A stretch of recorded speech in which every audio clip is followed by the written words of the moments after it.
कृष्ण की कैरेक्टर से मैं आपको समझाने की कोशिश करूंगा। हर व्यक्ति के पास ऐसा लगता है कि मेरे पास एक पावर हो, ओके, एंड वो चाहे जिस प्रकार से हो, चाहे वो नेम से हो, फेम से हो, पैसों से हो, लाइक दैट। और वो कृष्ण की कैरेक्टर से ही समझ सकते हैं कि आप क्या हासिल क्या करना चाहते हैं, और जब इस दुनिया से आप चलें तो क्या सचमुच में लोग आपको किस नाम से जाने भी या न जाने। और इसको समझने के लिए कृष्ण की उस कैरेक्टर को समझना बहुत जरूरी है। कृष्ण का दो कैरेक्टर है, एक राजा का रूप जो कि द्वारकाधीश के रूप में जानते हैं, दूसरा वो जो ग्वाला, जो गैया चराने वाला कन्हैया, ओके, जिसे कान्हा कहते हैं, माखन चोर कहते हैं। इस दो कैरेक्टर का रूप कि एक द्वारकाधीश है और एक तरफ कन्हैया है, ये दो जो कैरेक्टर है कितना एक दूसरे के विपरीत है। वृंदावन से जाने के बाद पहली बार श्री कृष्ण का मुलाकात श्री राधे से स्वर्गलोक में होती है।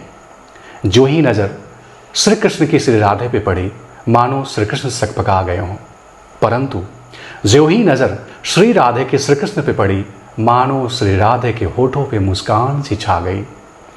जो ही श्री कृष्ण कुछ बोलने की कोशिश ही कर रहे थे कि श्री राधे बोल उठी, कैसे हो द्वारकाधीश।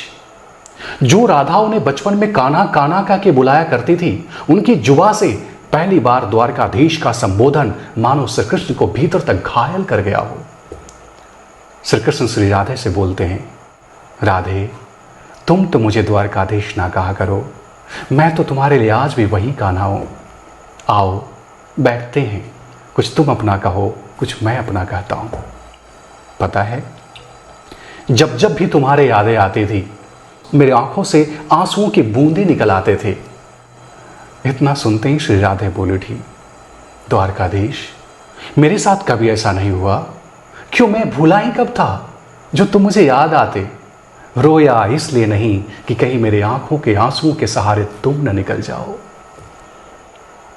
इस प्रेम से जुदा होते ही तुमने क्या क्या खोया, इसका एक आईना दिखाऊं तुम्हें। कुछ कड़वे प्रश्न सुन सको तो सुनाऊं तुम्हें। क्या कभी ये सोचा कि इस प्रेम से जुदा होते ही कितने पिछड़ गए। कहां यमुना के मीठे पानी से जिंदगी शुरू की और खारे पानी तक पहुंच गए। उस एक उंगली पे चलने वाले सुदर्शन चक्र पे भरोसा कर लिया, पर उन 10 उंगलियों पे चलने वाले बांसुरी को भूल गए। कान्हा, कान्हा जब तुम प्रेम में थे ना, तो वो उंगली जो गोवर्धन पर्वत को उठाकर लोगों को विनाश से बचाने में काम आती थी, वही उंगली प्रेम से जुदा होते ही क्या क्या रंग दिखाने लगी। सुदर्शन चक्र उठाकर लोगों को विनाश के काम आने लगी। कान्हा, कान्हा और द्वारकाधीश में क्या फर्क होता है बताओ मैं आपको। यदि कान्हा होते तो आप सुदामा के घर जाते, सुदामा आपके घर नहीं आते। युद्ध में और प्रेम में तो यही फर्क है ना।